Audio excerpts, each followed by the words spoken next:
7 principes qui ont radicalement changé ma vie et que j'utilise au quotidien. Bienvenue ici Joanne Yangting. Aujourd'hui, on va parler de principes, de fondamentaux qui font toute la différence, surtout si vous avez envie de passer au niveau supérieur dans votre vie, dans vos affaires, dans vos relations, de devenir une meilleure personne, de gagner plus, de peut-être aussi avoir plus d'impact, de votre liberté à tout niveau, comme j'en parle souvent. Ben oui, comme je le dis souvent, je préfère davantage les principes et les lois, surtout intemporelles, plutôt que les méthodes à la mode. Surtout les méthodes qui reprennent finalement, qui réinventent des choses qui sont là depuis des siècles, voire des millénaires. Et beaucoup des influences que j'ai eues pour travailler sur moi, pour ma croissance personnelle, pour ma croissance business, puisque je lis énormément de livres, que j'adore aussi me former, que je continue d'apprendre, je me suis rendu compte qu'il y a des choses qui revenaient beaucoup, qu'il y a des choses qui faisaient vraiment la différence, qu'il y a des choses qui avaient vraiment un impact dans ma transformation, qu'elles soient psychologiques, qu'elles soient physiques, qu'elles soient mentales, qu'elles soient spirituelles, qu'elles soient business, qu'elles soient financières, bref, chaque domaine de la vie est vraiment impacté positivement par ces principes que j'utilise maintenant dans mon quotidien. Et vous allez pouvoir vous en inspirer et les appliquer. D'ailleurs, sur cette chaîne, je partage très souvent avec vous un maximum de conseils pour vous améliorer, devenir une meilleure personne, devenir des meilleurs entrepreneurs, devenir des meilleurs leaders. Et il est vrai que pour moi, ces principes-là, si ça pouvait être les bases sur lesquelles vous appuyez, je pense que ça peut faire une différence radicale dans votre vie. Et d'ailleurs, abonnez-vous si vous voulez des conseils régulièrement. Chaque semaine, vous avez des vidéos sur différents sujets autour de du business, du personnel, des sujets qui me passionnent parce que j'aime aussi vous amener à pas mal de réflexions pour votre évolution et vous aider à pouvoir level up, comme j'aime dire, passer au niveau supérieur parce que c'est l'esprit game entrepreneur. Et justement, le premier principe que j'ai de vie, c'est le mantra même de game entrepreneur. C'est de voir la vie et le business comme un jeu. Et oui, de garder son âme d'enfant, de kiffer le game comme je dis souvent. Trop souvent on pense que le business doit être un truc ultra sérieux, que tous les projets faut rentrer dans la recherche de performance, de résultats et très souvent on se fait chier, il faut le dire. Et moi je crois profondément en une chose, c'est que quand tu t'amuses vraiment, quand tu es passionné, quand tu fais vraiment ce qui te fait vibrer, quand tu t'amuses au quotidien, non seulement tu te réveilles motivé, deuxièmement tu procrastines pas, troisièmement quand c'est difficile tu trouves des solutions, quatrièmement tu es content d'aller travailler parce que tu vois pas le travail comme un truc pénible et cinquièmement c'est là que tu débloques le plus d'abondance. Beaucoup de personnes qui me suivent pensent qu'il faut d'abord trouver un système, parfois des trucs compliqués, des trucs chiants pour gagner de l'argent, pour pouvoir ensuite pouvoir s'amuser et être tranquille. Et moi je dis souvent, trouve le projet sur lequel tu vas t'éclater et c'est là que l'argent va venir. Alors je sais que c'est très difficile à accepter, c'est un concept que beaucoup, c'est pour moi le principe qui est le plus puissant, mais beaucoup n'arrivent pas à le comprendre. Ceux qui le comprennent, ils l'ont expérimenté, ils ont réussi à casser cette croyance que tout doit être sérieux parce que, comme dit le dicton, il n'y a rien de plus sérieux que de s'amuser.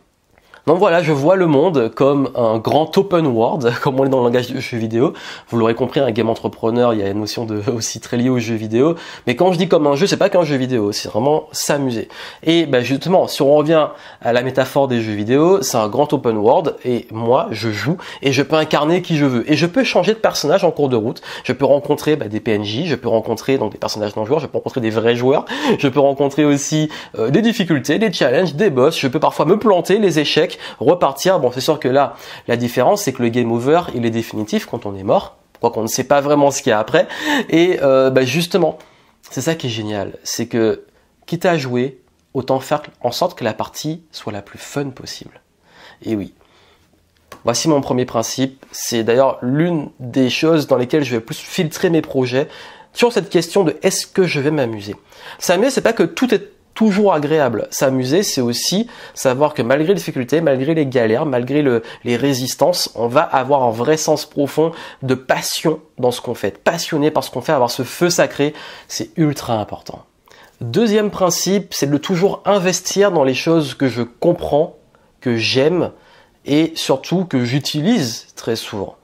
Quand on parle d'investissement ou de faire carrément de l'argent, et je parle vraiment d'investissement, de retour financier sur le long terme, on pense souvent à des choses qui sont magiques. Limite, prends ma méthode, voici mon business en kit, Lance ton business comme ça, lance ton business de MLM ou le dropshipping ou lance-toi dans les crypto-monnaies ou lance-toi dans la bourse ou lance-toi dans ce truc-là. Bref, on met le truc devant les gens, on leur dit ça c'est la meilleure façon de gagner de l'argent, ils suivent, mais un, ils comprennent pas, donc au moins on peut apprendre, et deux, ça les intéresse pas ou eux-mêmes ne sont pas dans ces délires-là. Je vais vous expliquer ce qu'il y a vraiment derrière ce principe.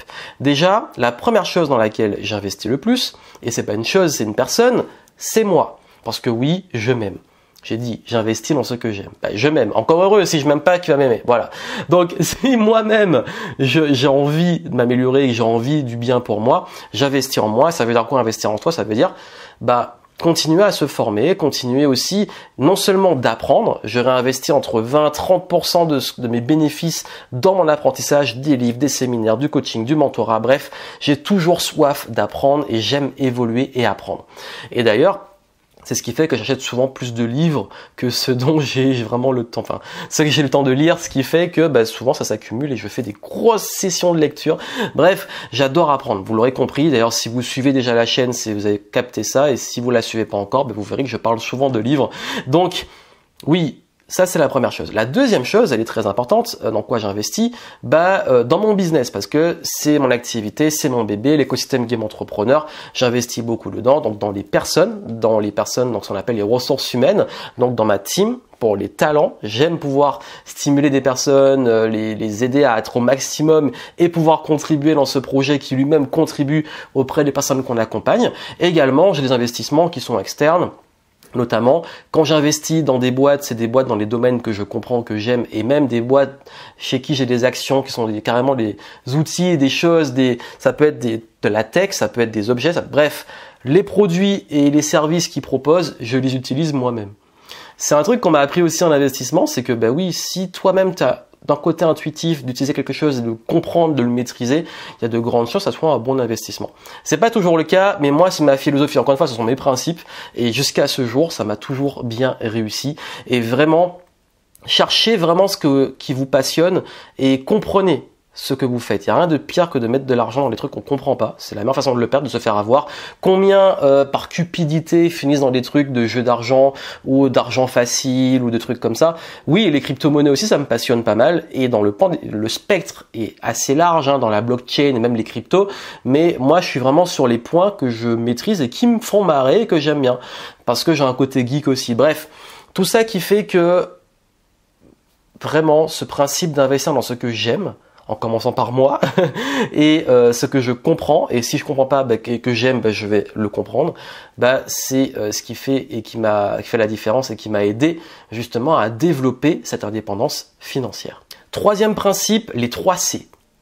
Oui, consommer. On l'a vu avant. Donc consommer, c'est le fait d'apprendre, ce qui me nourrit. Mais pas consommer n'importe comment. Tout ce qui rentre dans ma tête, dans mon esprit, tout ce qui rentre dans mon corps, ce que je mange, et tout ce qui rentre aussi dans mes relations, les pensées, les paroles, les discours, les échanges, les communications, tout ça, je fais au maximum que ça soit constructif.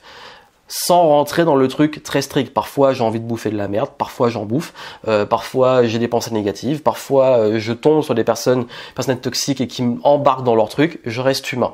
Mais au maximum, j'essaie de consommer le plus possible, dans la majorité, parce que c'est sur le long terme, c'est une question d'équilibre, dans la majorité des cas, ce qui me nourrit vraiment. Ensuite, l'autre C, c'est de créer.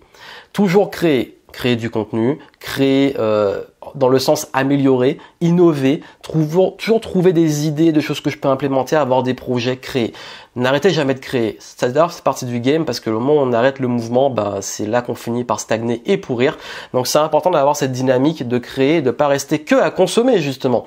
Et je pense que si vous voulez vraiment avancer dans votre vie, il est important de passer plus de temps à créer qu'à consommer. Mais il est important pour créer, de consommer, d'avoir de l'inspiration et aussi d'avoir les ressources, donc que ça soit l'énergie, les ressources, etc. pour pouvoir créer. Et dernière chose, communiquer, transmettre, ça veut dire partager. J'adore faire du contenu comme ça, j'adore pouvoir transmettre ce que j'apprends. C'est même mon métier, la transmission de savoir, ce qui fait que communiquer, transmettre fait partie aussi de ce principe où dès que j'apprends quelque chose, pour aller en profondeur, en plus moi-même de l'expérimenter et tout, je le partage dès que je peux parce que justement c'est ça qui me nourrit aussi. Donc la boucle elle est bouclée. Donc voilà un peu le principe même des 3 C. Quatrième principe, donner l'exemple. Je crois très fortement au fait que quand vous traitez les autres comme vous voulez être traité, bah finalement des bonnes choses vous arrivent. Et je sais qu'on peut penser, voilà, par croyance ou par expérience négative, et je le vis aussi, que le monde est ingrat et que parfois, oui, on a beau bien se comporter, être bienveillant, on peut recevoir aussi des choses pas cool entre guillemets.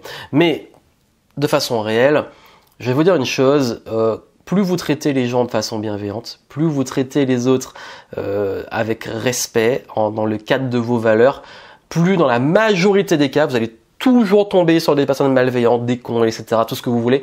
Dans la majorité des cas, en cumul, vous allez recevoir aussi des bonnes choses. De même que je ne demande pas aux autres de prendre des engagements que moi, je ne prendrai pas. Si par exemple dans le sport, je ne me donne pas à fond, je ne vais pas demander aux autres de se donner à fond. Dans le business, si je suis pas là à me donner le plus en tant que leader et créateur de mon propre business, si je suis pas là pour montrer l'exemple aux personnes qui me font confiance et qui me suivent, bah c'est pas bon. Enfin, je peux pas dire à quelqu'un d'être au maximum si moi je le suis pas. Donc c'est aussi ça. C'est ce concept d'exemple. Incarne qui tu veux être, certes, mais incarne aussi ce que tu veux vis-à-vis des autres dans le sens donne l'exemple. Si tu attends quelque chose des autres, ben, toi-même, sois cet exemple. Alors bien entendu, on est tous humains, personne n'est parfait, je ne suis pas parfait, mais au maximum, je fais de mon mieux pour incarner les valeurs, les principes que je vous partage, mais aussi le traitement aux autres que moi aussi j'aime recevoir. Et bien finalement, dans la majorité des cas, ça marche très bien et c'est un concept qui pour moi fait vraiment la différence en termes de leadership. Vraiment, ça me tient à cœur de le partager parce qu'il est essentiel, vous, dans votre vie, que vous compreniez que l'essentiel, c'est de faire ce qui est juste, ce qui est dans vos convictions, ce qui est juste, de toujours rester digne vis-à-vis de vos valeurs, ce qu'on appelle être intègre, parce que c'est comme ça, justement, que vous allez pouvoir, en restant digne, en restant juste, en étant bienveillant, avoir des bonnes choses qui vont vous arriver, parce que souvent, les personnes qui ont des comportements malveillants, qui se comportent mal vis-à-vis des autres, qui, justement, ont cette tendance à, justement, nuire aux autres, sont souvent des personnes qui souffrent et qui sont pas un exemple. Et oui, souvent les gens, vous allez voir, qui se comportent pas de très bonne façon envers vous, bah vous n'avez pas envie de prendre leur exemple et d'être comme eux. Donc c'est comme quoi c'est applicable aussi pour vous. Cinquième principe, tomber amoureux du process et lâcher prise sur le résultat. Et oui, nous sommes, en tant qu'entrepreneurs, ben oui, à la recherche du chiffre, de la performance, des résultats, parce qu'il le faut. Il faut être lucide, il le faut. Que si c'est pas le cas, ben très souvent, qu'est-ce qui se passe? Ben, si on se met en difficulté, on peut plus payer les gens, on peut plus servir les clients, on peut se mettre en danger, et puis voilà, bref, c'est le business qui se casse la gueule. Donc, il est très important d'être lucide sur ça, qu'il faut du résultat. Mais pour qu'il y ait du résultat, il faut qu'est-ce qui provoque ce résultat? Et très souvent, bah, c'est ce qu'on appelle le process. Si tu veux être meilleur, je sais pas, en sport, tu t'entraînes. Le process, c'est l'entraînement pour booster tes performances, pour devenir meilleur lors de la compétition, de la performance sportive. Ça paraît logique. Dans le business, c'est pareil. C'est pour avoir des meilleurs résultats, il faut être bon en force de vente, il faut être bon en termes d'état d'esprit, de leadership, d'objectifs, de suivi du plan, d'implémentation, de compétences, bref. Dans la vie, si tu veux un résultat, il faut que tu sois à la hauteur de ce résultat. Donc, il faut que tu mettes en place tout ce qu'il faut pour ce résultat. Et qu'est-ce qu'on met en place? Bah, du process. Le process, c'est ce qui t'amène à la destination. Donc, on dit souvent, oui, le chemin avant la destination. Donc, quand je dis tomber amoureux du process, lâcher prise sur le résultat, c'est aussi que si on fait les bonnes choses, le résultat, ce sera une conséquence. Mais on se rend compte aussi que souvent, le résultat, une fois qu'on l'a atteint, surtout par exemple en termes d'objectifs, de chiffres, ok, super, on a fait le million et après, bon, on vise les 2, on vise les 3.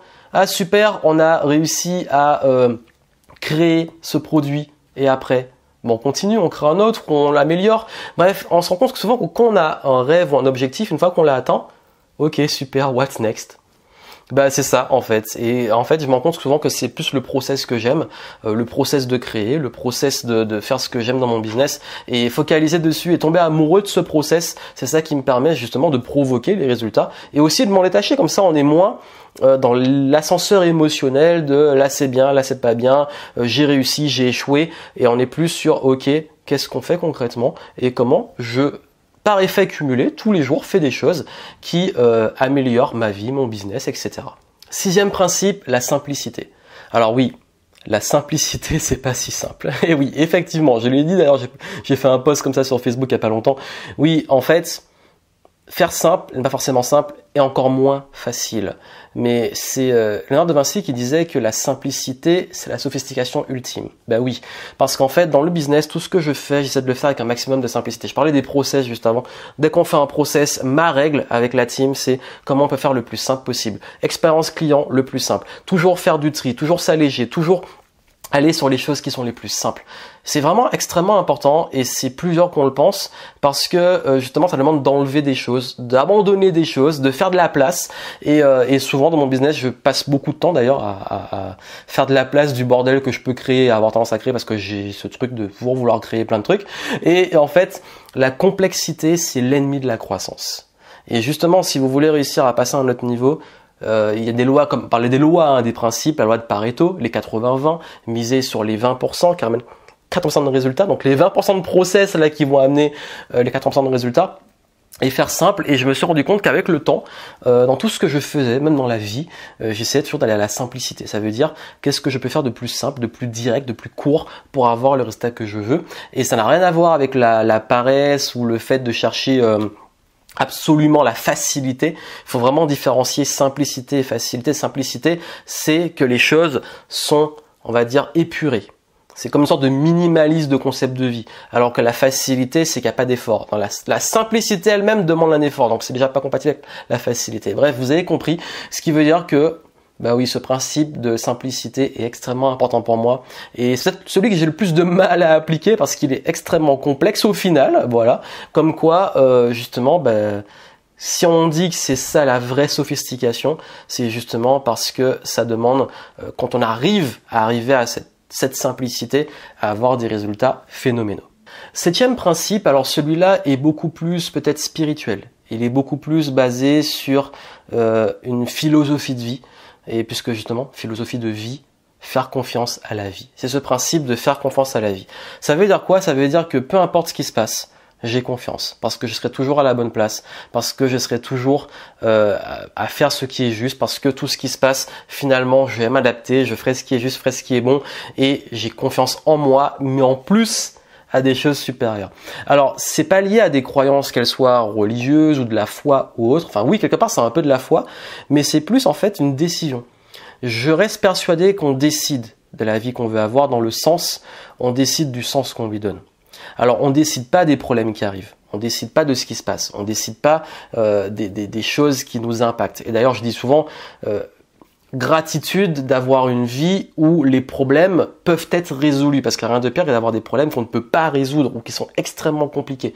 Donc la gratitude pour moi elle est vraiment là et ça veut dire que dans la vie, bah oui, parfois elle est injuste, parfois elle est difficile, parfois elle donne des cadeaux, des surprises et justement j'ai envie d'avoir cette beauté de la vie et j'ai envie d'y croire dans le sens que la vie est en mouvement, que les choses évoluent et qu'il y aura toujours quelque chose qui aura du sens parce que non pas parce que il y aura forcément un sens parce que je laisse mon existence à quelque chose de supérieur. Ça, encore une fois, pour moi, j'ai pas de croyance arrêtée et autre chose. Mais par contre, surtout parce que je sais que moi-même, je prendrai la décision de donner le sens que je veux. Ben oui, je décide de voir de la beauté dans la vie, de voir des surprises, de voir des synchronicités, de voir de l'attraction, de voir des belles choses, de voir que dans les difficultés, il y a forcément un truc bon qui va en sortir après. Et ça demande aussi justement de se détacher de ses certitudes, de ses croyances, de les faire évoluer. Et c'est pour ça que je vous dis qu'il n'y a pas une foi arrêtée, qu'il n'y a pas une croyance arrêtée par rapport à ça et que justement j'accepte cette évolution et comment je vois la vie aujourd'hui comparé à il y a un an, comparé à il y a 10 ans, comparé à il y a 20 ans, ça a toujours évolué et je trouve ça vraiment magnifique. Et c'est ça que je trouve bien, c'est de me dire finalement ça se répète pas uniquement et que je ne sais même pas où je serai demain, je sais même pas où je serai dans 10 ans, je sais même pas si je serai encore là demain ou dans 10 ans, bref. Et j'ai envie de le considérer comme la magie de la vie et de lui faire confiance. Donc voilà, donc c'est pas non plus mettre mon destin entre les mains de quelque chose et être fataliste, c'est plutôt de se dire ok, juste la vie je la surfe. C'est le flow, je m'adapte, j'évolue. C'est vraiment le flow, je surfe les vagues et je vois vers où ça va. Et voilà un peu les principes que je voulais partager avec vous. Vraiment, c'est plus personnel parce que j'ai envie de vous le transmettre et de partager cette vision du fait que beaucoup me disent mais comment ça se passe dans ta tête, comment tu gères les choses et tout. Ben moi c'est plus ça, cette philosophie de vie, ces principes qui régissent mes choix dans ma vie, dans mon business et tout. Vous avez sûrement aussi des principes, ça m'intéresse de les savoir. Parmi ces principes, est-ce qu'il y en a que vous appliquez ou est-ce que vous avez des principes que vous appliquez qui sont importants pour vous? Dites-le moi en commentaire. Et puis surtout, par rapport à tout ça, s'il y a bien un principe qui régit tout ça, c'est que je reste toujours sur des fondamentaux, sur des lois universelles, sur des lois intemporelles, sur des principes intemporels et que je vais ensuite adapter dans le contexte d'aujourd'hui, dans un monde qui change, qui évolue d'ailleurs très très vite, de plus en plus vite, ce qui fait que je ne suis pas arrêté et figé dans le temps et j'accepte qu'il y a des choses, il y a des lois. Par exemple la gravité, il y a des lois, des choses comme ça qui sont là et ensuite des principes qu'on met en place pour notre existence et ensuite des choses qu'on va appliquer et implémenter dans le contexte dans lequel nous sommes pour avancer et pour évoluer. Et je considère toujours qu'on sera à la bonne place et qu'on sera dans une vie qu'on maîtrise. Quand je dis maîtriser, c'est pas qu'on contrôle tout, mais qu'on maîtrise parce que on a décidé justement de laisser cette magie et de prendre sa propre souveraineté dans son existence. Donc voilà un peu ce que je voulais partager avec vous, cette vision.